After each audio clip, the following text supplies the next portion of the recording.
Cartoon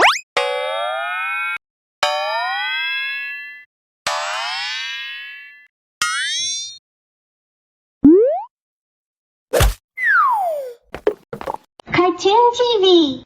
चमत्कारी अमर फल की कहानी। बहुत समय पहले की बात है। एक सुंदर सा गांव था जिसका नाम था सूरजपुर।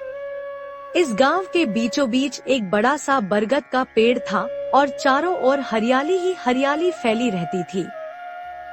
गांव के लोग बहुत सीधे सादे और मेहनती थे। इसी गांव में एक लड़का रहता था, आर्यन। आर्यन के माता पिता बचपन में ही स्वर्ग सिधार गए थे। वह अकेला रहता था और अपनी गुजर बसर के लिए जंगल से लकड़ियां काट कर बेचता था। लेकिन उसके दिल में हमेशा दूसरों की मदद करने की चाह रहती। अगर कोई बीमार हो या भूखा हो, आर्यन अपना खाना भी बांट देता। एक दिन की बात है, सूरज सिर पर था। आर्यन रोज की तरह अपने कुल्हाड़ी लेकर जंगल गया। वह जंगल के बीच में पहुंचा तो देखा कि एक बहुत ही पुराना घना पीपल का पेड़ खड़ा था। पेड़ के नीचे एक बूढ़ा साधु बैठा हुआ था। उसकी दाढ़ी जमीन तक लटक रही थी और चेहरा तेज से चमक रहा था। साधु का चेहरा उतरा हुआ था। उसने धीमे स्वर में कहा, बेटा, बहुत प्यास लगी है, क्या कुछ पानी मिलेगा? आर्यन के पास अपनी छोटी सी मटकी में बचा खुचा पानी था। उसने बिना सोचे साधु को पानी दे दिया।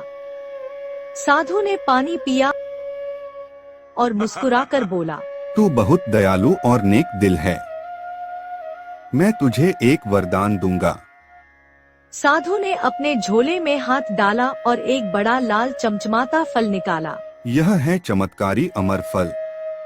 जो भी बीमार या बूढ़ा इसे खाएगा वह तुरंत जवान और तंदुरुस्त हो जाएगा। लेकिन ध्यान रखना, अगर कोई लालच या बुरे इरादे से इसे खाएगा तो उसका अंत बुरा होगा। आर्यन ने साधु को प्रणाम किया और फल लेकर घर लौट आया। कुछ ही दिनों में गांव के मुखिया की बेटी राधिका बहुत बीमार पड़ गई। वैद्य, हकीम और तांत्रिक सब हार मान गए। मुखिया जी बहुत दुखी हुए।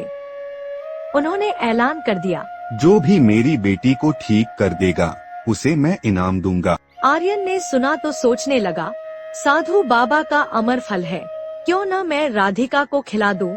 वह बिना इनाम की चाह लिए मुखिया जी के पास गया और कहा, मैं एक कोशिश कर सकता हूँ।